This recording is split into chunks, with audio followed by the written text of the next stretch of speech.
Manastiri i Parmës, pjesa e 5. Uniformat e kuqe, thërrisnin me gëzim ushtarët e shpurës. Në fillim, Fabricioja nuk kuptonte, po më në fund vuri re se me të vërtet pothuaj gjithë kufomat që veshur me uniformat e kuqe. Vuri re edhe një hollësi tjetër që e bëri t'i shkonin të ngjethura në trup. Shumë nga këta fatzinj, veshur me uniformat e kuqe, ishin ende gjallë. Thërrisnin për ndihmë, siç dukej, po asnjëri nuk u avinte veshin. Heroi ynë shumë zemërdhemshur bënte çmos që kale i tij të mos shkelte ndonjë nga këta me uniformë të kuqe. Shpura u ndal. Fabricioja, që nuk e kishte edhe aq mendjen në detyrën e tij si ushtar, vazhdoi të vraponte përpara me të katra, me syt të mbërthyer mbi një të plagosur të mjerë. Hej ti, Karafil, do të qëndrosh apo jo? I bërtiti mareshali i kazermimit. Fabricioja e pa atëherë se ishte 20 hapa nga e djatha përpara gjeneralëve dhe pikërisht nga ana ku ata shikonin me dylbi. Duke u kthyer për të zënë vend në bizh të husarëve të tjerë që kishin mbetur disa hapa prapa, ai pa më të trashin prej këtyre gjeneralëve që i fliste fqinjit. Gjeneral edhe ai, me një shprehje autoriteti e pothuaj qortimi, por betohej e nxirrte sharje nga goja. Fabricioja nuk e përmbajti dot kurreshtjen, e me gjithë këshillën që i kishte dhënë mikesha e vet, gruaja e rojtarit të burgut që të mos hapte gojë, rregulloi me mendje tamam një frazë në frëngjisht dhe së saktë e i tha shokut pranë. Cili është ky gjeneral që e qorton shokun e tij? Oh, mareshali ore. Cili mareshal? Mareshal Nei, o Karafil. Edhe këtë se ditke? Oh, po ku ke shërbyer ti gjerë më sot? Megjithse prekej me një herë për asgjë, kësaj radhe, Fabricios as që i shkoi fare ndërmend ta ndjente veten të fyer nga ato fjalë. Sodiste si i humbur në një admirim foshnjor, princin e famshëm të Moskovës, trimin e trimave. Befas u nisin që të gjithë me të katra.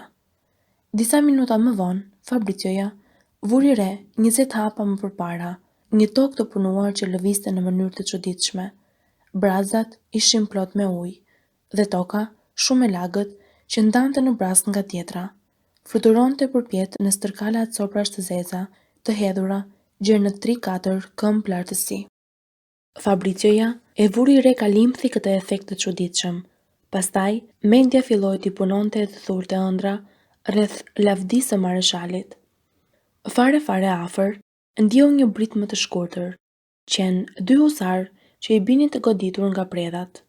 Kur i vështroi, ishin më shumë se 20 hapa, larg nga shpura.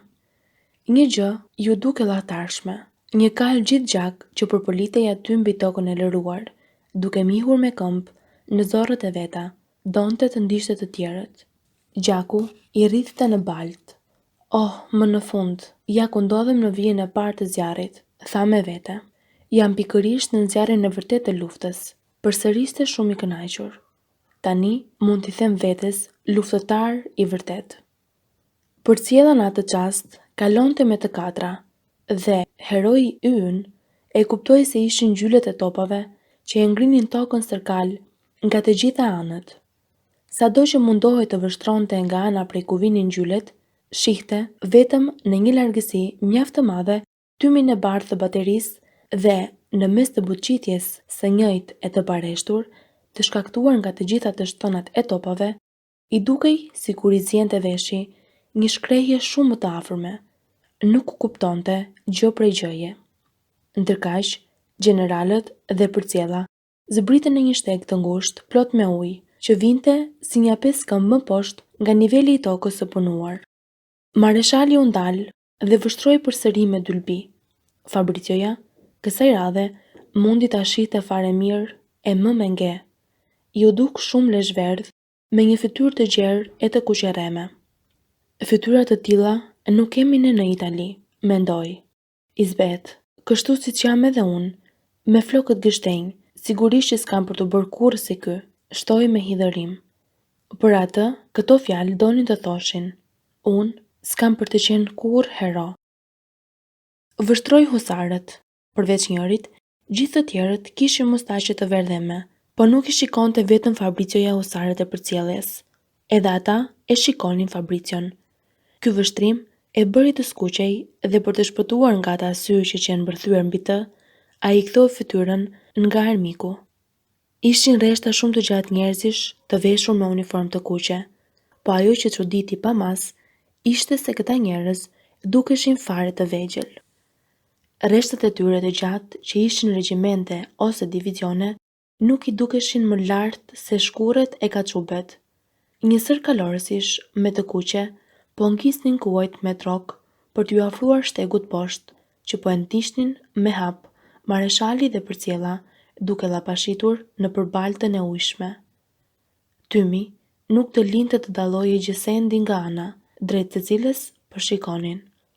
Nganjëherë dukeshin disa kalorës tek vraponin me të katra që nxinin në sfondin e tymit të bardhë. Befas, nga ana e armikut, Fabricioja dalloi 4 veta që po vinin kaluar në pikë të vrapit. Ah, po na sulmojnë, mendoi, pastaj pa se 2 nga këta burra po flisnin me mareshalin.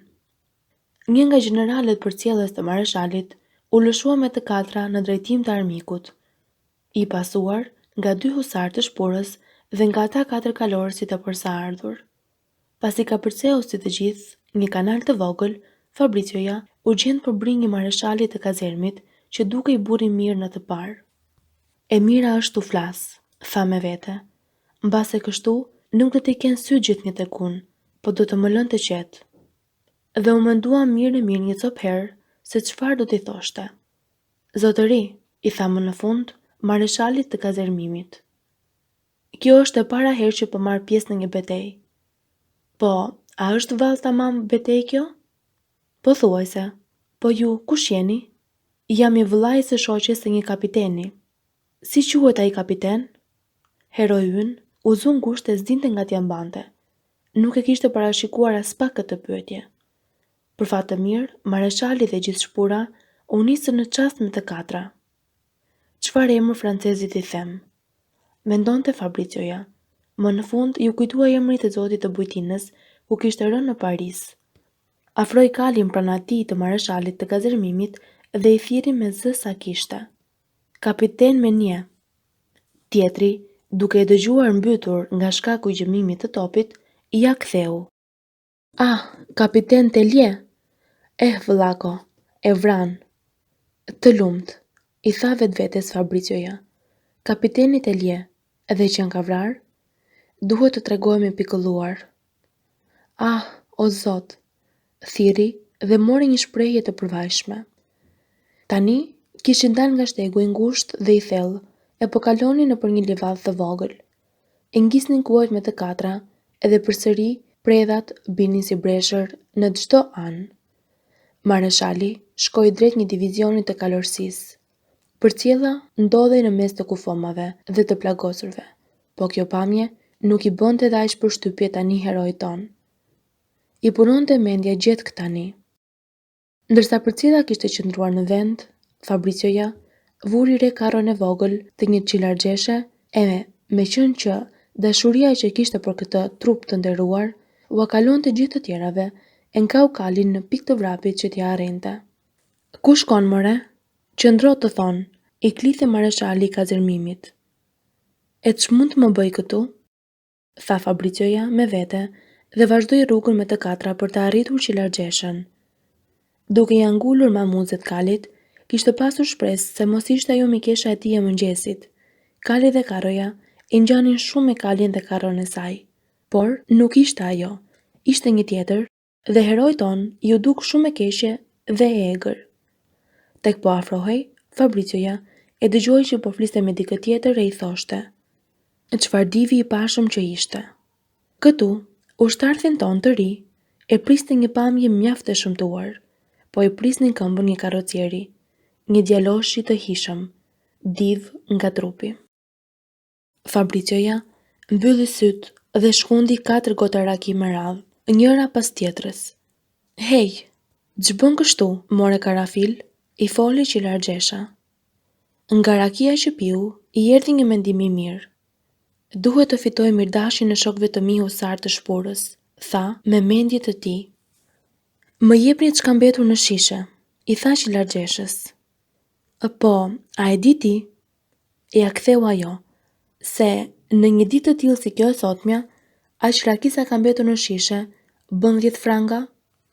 Kur Fabricio ju ofrua shpurës, duke ngar kalin në pikë të vrapit, mareshali I Kazërmimit I thirri. Ah, po na sjell të pim, do me thënë, prandaj dezertove që pari? Pa ma jep këtu, shishja erdhi rrotull. I fundit që e mori në dorë, si e piu gjithë ç'kishte mbetur, e vërtiti shishen lart në erë, duke I thirrur Fabricios. Të falemderit, shok. Tani, të gjithë sytë e vështronin Fabricion me mirëdashje. Ato vështrime e lehtësuan nga një bare rënd që I shtypte zemrën. Ishte një nga ato zemra delikate ajo e tia, që ka nevojë për miqësinë e gjithë atyre që urrin pranë. Më në fund, shokët nuk e shihnin më me sy të keq. Mes tyre ishte krijuar një farë lidhjeje. Fabricioja mori frymë thellë, pastaj me zë të sigurt I tha mareshalit të Kazërmimit.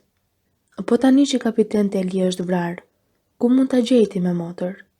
I dukej vetja si ndonjë Machiavelli vogël, që ishte I Zotit të thoshte aq mirë Telie, në vend që të thoshte me një. Do ta merrni vesh sonte, ju përgjigj mareshali I Kazërmimit. Përcjella u nis përsëri dhe shkoi drejt disa divizioneve të këmbësorisë. Fabricioja e ndjente veten se ishte dehur, kishte pirë tepër raki dhe lëkundej pak sa ndej këtej mbi kal. Ju kujtua tamam në kohë një fjalë që thoshte dendur karrocieri I nënës së tij.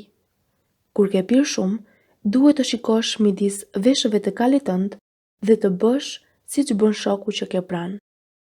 Mareshali qëndroi për një kohë të gjatë pranë reparteve të ndryshme të kalorësisë që I hodhi njëri pas tjetrit në sulm. Po për 1-2 orë, heroi ynë se mori vesh fare ç'po ndodhte rrotullt tij, sepse nuk ishte në vete. E ndjente veten të lodhur, të këputur, dhe kur vraponte me të katra kali I tij, ai hidhej përpjet e lëshohej mbi shalë si ndonjë copë dru.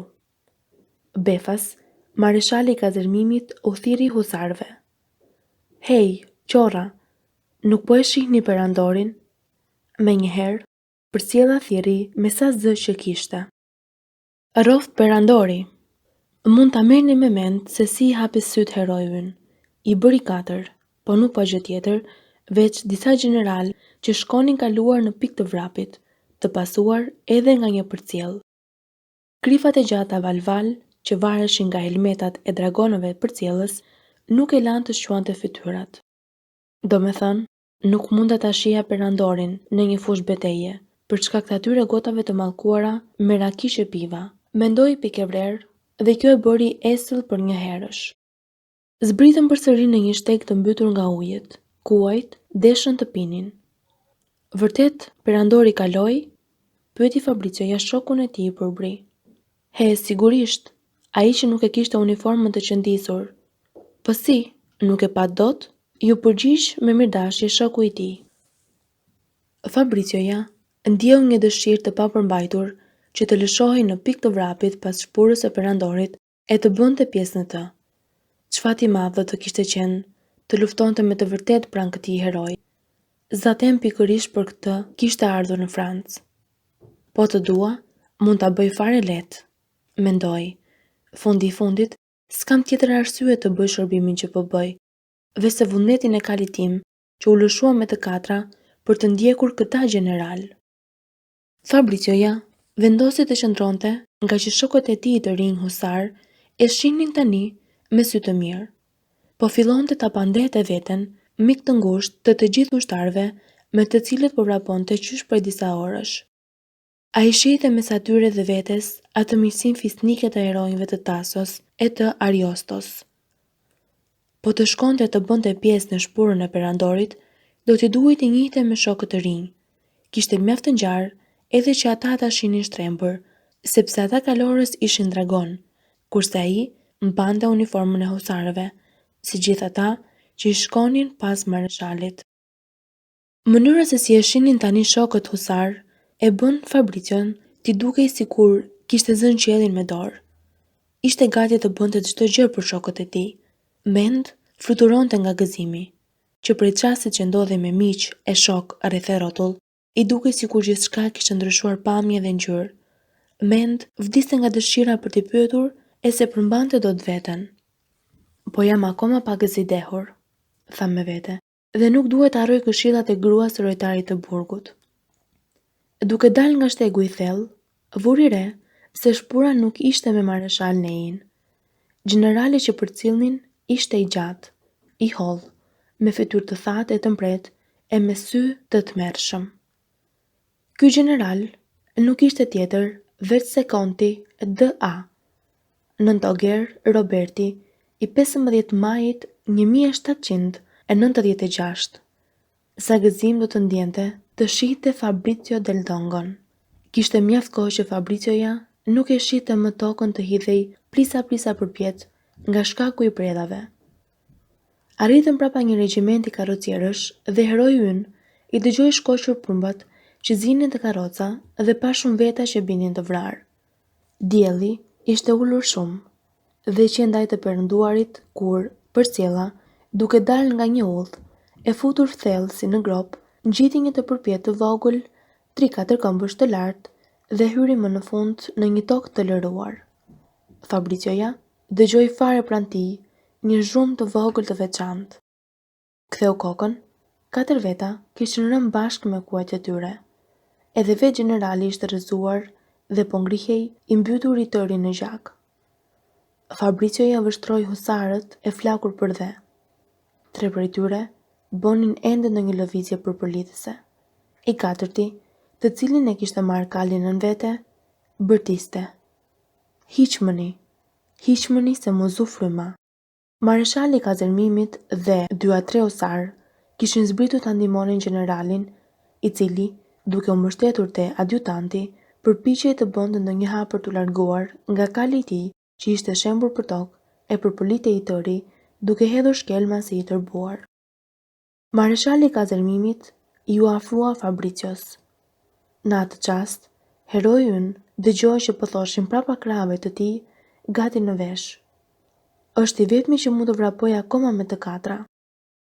Ndjeu se e kapën nga këmbët, po ja ngrihnin dhe ja mbanin trupin duke e shtrënguar nën sqetulla.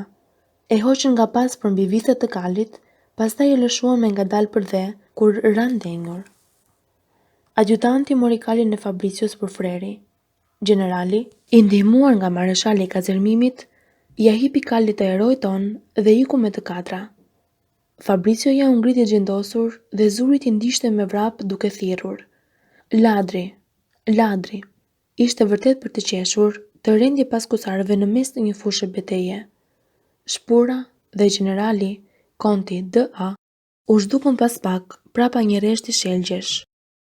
Fabrizioja, si i çmendur nga inati, arriti edhe ai gjerë në një sër shelgjesh, u gjend në buzën e një rrjedhe uji, të cilën e ka përceu.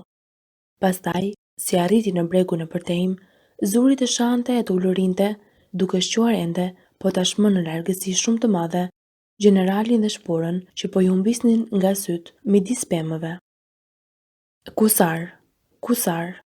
Bërtiste tani në frëngjisht, i dëshpëruar, jo se humbi kalin, po më shumë nga tradhtia që i bën.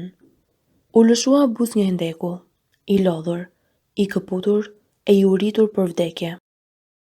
Sikur atë kal të mirë t'ja kishte marrë armiku, do të kishte ardhur fare keq, po të keshite veten të tradhtuar e të vjedhur nga ai mareshali i kazërmimit, të cilin e kish filluar të donte aq shumë, edhe nga ta usar që i quante si vëllezër, i vinte të pëlqiste. S'kishte si të ngushëllohej për këtë poshtërsi kaq të madhe që i kishin punuar, dhe me shpinën të mbështetur pas një shelgu, zuri të qante me lotë të nxehtë. Gjithë ato ëndrat e tij të bukura, të miqësisë kalorsiake e të mrekullueshme, si miqësia e heronjve të Jeruzalemit të çliruar, po shkriheshin një nga një, si pikat e vesës në diell. Nuk i trembësh fare vdekjes kur ke rreth e rrotull njerëz me shpirt të madh dhe heroik, njerëz me zemër të dhemshur që të shtrëngojnë dorën në çastin kur je duke dhënë frymën e fundit. Por, si mund ta ruash entuziazmin kur je i rrethuar nga horra të tillë? Fabrizioja e tepronte siç e tepron kudoherë çdo njeri në zemërim e sipër. Pas në një çerek ore, mezi mundi të shkëputej nga këto mendime të vrerosura dhe atëherë vuri re shqipredhat po fillonin të arrinin gjert e reshti i pemëve, në hijen e të cilave po rrinte i zhytur në mendime të hidhura. U ngrit dhe kërkoi të orientohej. Vështronte të livadhe të rrethuara nga një kanal i gjerë dhe rreshtin e shelgjeve të dendura. Ju duk sikur e njohu vendin ku ndodhej. Vuri re një repart këmbësorie që po hidhte ndekun dhe po hynte në livadhet ndonjë çerek legër prej tij. Gati po më merrte gjumi, mendoi Fabrizioja. Puna është të mos bie rob. Dhe zuri të ecte me një hap të shpejt. Duke bërë përpara, u sigurua. Njohu uniformën, regjimentet që kish frikë se mos e kishën prer rrugën, ishin franceze. Mori nga e djathta që t'i arrinte. Përveç dhimbjes morale, se e kishin tradhtuar dhe vjedhur aq poshtërsisht, ai ndjente edhe një dhimbje tjetër. Një dhimbje fizike që sa vinte po bëhej më e fortë. Po vdiste urije. Prandaj, si eci ose më mirë, si rendi nga 10 minuta, ndjeu një gëzim shumë të madh kur pas reparti i këmbësorisë që marshonte edhe ai me hap shumë të shpejt, po ndalej si për të zënë pozicion. Pas disa minutash, ndodhi në mes të ushtarëve të parë. Shok, a mund të më shisni një copë bukë? Të kafaj, kujton se ne jemi furtar i biri botës. Këto fjalë të ashpra dhe të qeshurat metalli që i pësuan, i ranë si plumb Fabricios. Lufta nuk qenkësh më, ai hofi fisnike i përbashkët i shpirtrave të jetura për lavdi, siç e kishte përfituar ai sipas shpalljeve të Napoleonit. U ul, ose më mirë të themi, u lëshua mbi bar, u zverdh, u bë dyll në fytyrë. Ushtari që i kishte folur, e që kishte qëndruar 10 hapa më tutje për të pastruar tytën e pushkës me shami, i u afrua edhe i hodhi një copë bukë. Pastaj, duke e parë se s'po e merrte, i vuri një kafshit në gojë. Fabrizioja hapi sytë dhe e hëngri atë bukë, por pa pasur fuqi të fliste. Kur, më në fund, kërkoi me sy ushtarin për ta paguar, e pa se ndodhej vetëm. Ushtari më i afërt ishte në 100 hapa më tutje e po largohej. U ngrit vetvetiu pa qenë në vetëdijshëm dhe i ndoqi. Hyri në një pyll, ishte aq i lodhur sa mend po binte, dhe që tani po kërkonte me sy një vend të përshtatshëm ku të shtrihej. Merrni me mend se sa u gëzua kur njohu herën e parë Kalin, pastaj Karron e më në fund që largjeshën e mëngjesit. Ajo rendi tek ai jetë me rruar kur e pa në atë gjendje me fytyrë të prishur. Vogëlushi im, a mund të bësh dhe një 2 hapa? Ja, arritëm, i tha ajo. Mos je plagosur? Po Kalin tënë të bukur, që bëre? Duke folur kështu, ajo po e shpinte te karroja ku e hipi, duke mbajtur në sqetulla. Sa po zuri vend aty, heroi ynë, i lodhur e i këputur, ra në një gjumë të thellë. Asgjë s'mundi ta zgjonte. As pushkët që kërcisnin 2 hapa më tutjet nga karroja, as troku i Kalit që Qilarxhesha e fshikullonte pareshtur. Regjimenti i sulmuar pa pandehur nga re të dendura kalorie prusiane po tërhiqej tani me vrap, ose më mirë, po u ambathte këmbëve në drejtim të Francës, pasi pati besuar për gjithë ditën se do të korte fitoren. Koloneli, një oficer i ri, i pashëm e i veshur bukur, që kishte zënë vendin e makonit të vrarë, ra në shpatat prusiane. Komandanti i batalionit që e zëvendësoi, plak me leshra të bardha, i dha urdhër regjimentit të ndalej. Ç'është kjo poshtërsi, u tha ushtarëve. Turp të keni. Në kohën e Republikës nuk u ambathte njëri këmbëve, pa qenë i shtrënguar nga armiku. Ta mbroni çdo pëllëm tokë. Të vriteni në vend e të mos bëni asnjë hap prapa. Thëriste duke shfryrë e duke sharë. Këta prusian kërkojnë ta pushtojnë tani truallin e atë deut ton. Karroja qëndroi. Fabrizioja u zgjua me një herë. Dielli kishte përënduar qekuri. U çudit kur pa se ishte ngrysur. Ushtarët rendin me të djathtën të majt, me një rëmuj të atill që i bëri një përshtypje të madhe, heroi ton. Ju dukën sikur i kishin rënë pendët. Ç'është kështu? Pyeti Qilarxheshën. Çdo të jetë. Ja, na thyen o pëllumb. Kaloria prusiane na preu e na griu me shpatë. Ja, kjo është. Ai hajvani, generali, Kujtoj në fillim se ishte kaloria jonë. Hajde, hë shpejt, pa më ndihmo ta ndreshim këtë ripin e bukuroshes që është këputur. 10 hapa më tutje, krisën ca pushk. Heroi ynë, i të shlodhur e i freskët, mendoi. E vërteta është se gjithë ditën unë nuk luftova fare, vetëm se përcolla generalin. Duhet të luftoj, i tha Qilargjeshës. Mos ki keq, se do të luftosh sa të lodhesh. Jemi të humbur, ja ktheu Qilargjesha. Obri, mor birë, i thirrja jo një tetari që po kalonte. Shkoi hidhi një sy, ko më ko, ku është karoja e vogël?